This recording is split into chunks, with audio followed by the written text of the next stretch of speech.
Hey, what up, everybody? Stevie Breach coming to you. This is me live on Friday talking about Impact 365, last night's night of Impact Wrestling. And honestly, if you've paid attention to anything on the internet, if you go on Twitter, if you go on Facebook, you know the outcomes of these matches for the next, at least you can say, month. You know the ending of every storyline. You know the ending of close to every match that's going on there because it's all been put in front of your face. You can try your best to run and hide from everything that happens. But basically, you know what happens. So I sat down last night to watch this 2-hour show, knowing that I was going to be knowing the outcomes of most matches and most angles that came into it. I won't lie to you, it was a hard time to watch, but I did finish it. At the end of that time, I felt like, you know what, if I made a video about this show, it's just going to be too negative Nancy about it, and that's not something that I want to put up. Going over Impact from last night, basically there was 5 big things that happened. You had the storyline with Joseph Park and Abyss. You have the making of the match of Sting versus EC3. You have the Feast or Fired. You have the return of Madison Rayne. And, oh, fuck me. I think there's something else. I guess they're booking the finals match of Magnus versus Jeff Hardy. And trying to figure out which way Dixie Carter's going to lean in that match. If she's going to be going with Hardy, if she's going to be going with Magnus. The show ended with Hardy walking in and them having a meeting, making it look like Jeff Hardy was maybe going to join the dark side again. Oh, if you can only remember the days of Immortal and Jeff Hardy. Basically, we all know where this is going to go. You have EC3, who's won his biggest match so far of his career, has been against Curryman or against Earl Hebner. And all of a sudden, Sting wants to get in on this action. I have no idea. Honestly, when I look at EC3, I think that mainly as a character, he's a joke. How he thinks he's the best thing in wrestling. And I thought that all of the wrestlers thought of him as a joke as well. And he was just sort of going to be this mid-card guy. Maybe got his hands on an X Division title. Or maybe they brought back the TV title. He would get his hands on that. But he would never be in the ring with someone like Sting or a top guy for them. Honestly, kind of weird, but I guess that's going to be one of the main events coming up. You get to see Sting fight on Spike TV. On honestly, I forget what the next show is called. If it's the Final Resolution show, or if that just happened. I'm trying to remember what was on the set. Like it was the big poster on the video screen. Or it might be Genesis in January. But anyway, that match is going to happen. Madison Rayne came back. I thought this was kind of stupid. You know that she's going to be going out there and she's going to be battling with Gail Kim. But on her immediate, return to TNA, she goes in and she doesn't want to fight Gail Kim. She wants to fight Lady Tapa. That's much like if you go back and you remember The Rock versus CM Punk at the Royal Rumble this year, and the Shield kept on getting in the way and fucking shit up. That would be like Stone Cold Steve Austin coming back, and instead of saying, you know what, I want to come in and I want to go after Punk because I want to be the champion, Rock, he's just like, you know what, I want to fight the Shield.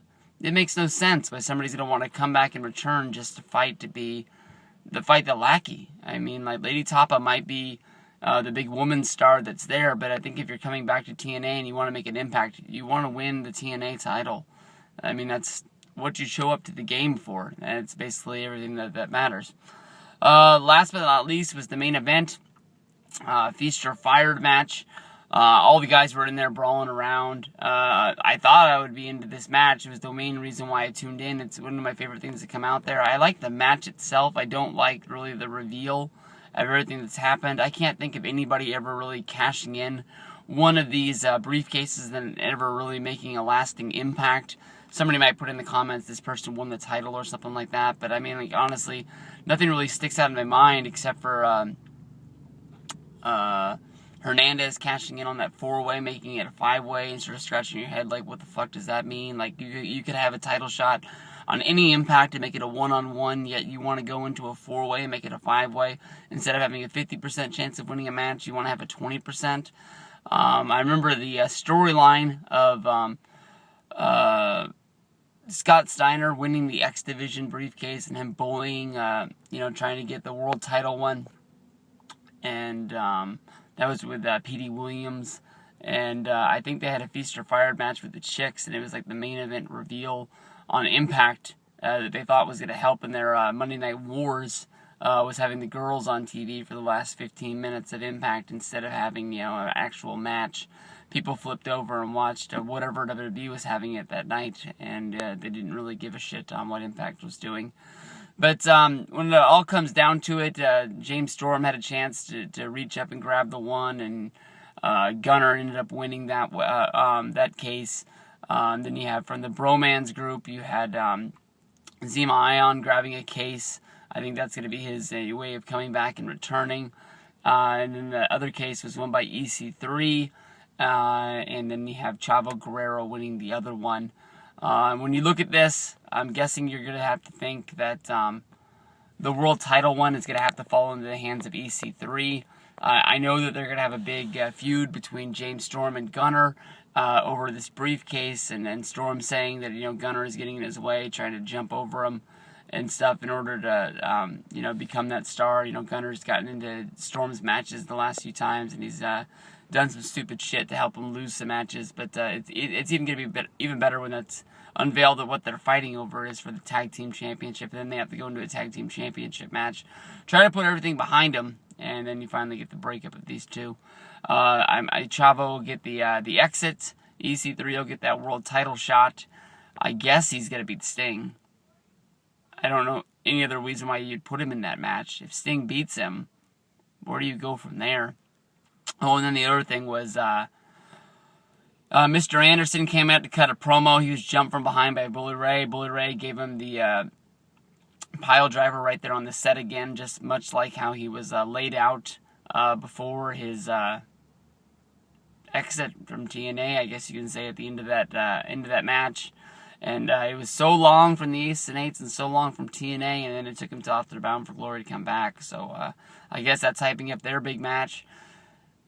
As far as I know, I haven't seen the spoilers for that show because I don't think they've shot it yet. So, they have the making of having a good card once they actually return. It's just a matter of sitting through these impacts, knowing what's going to happen for, say, the next, 3-4 weeks before we can actually get down to some live wrestling action, which would make my day. How about you guys? Peace out.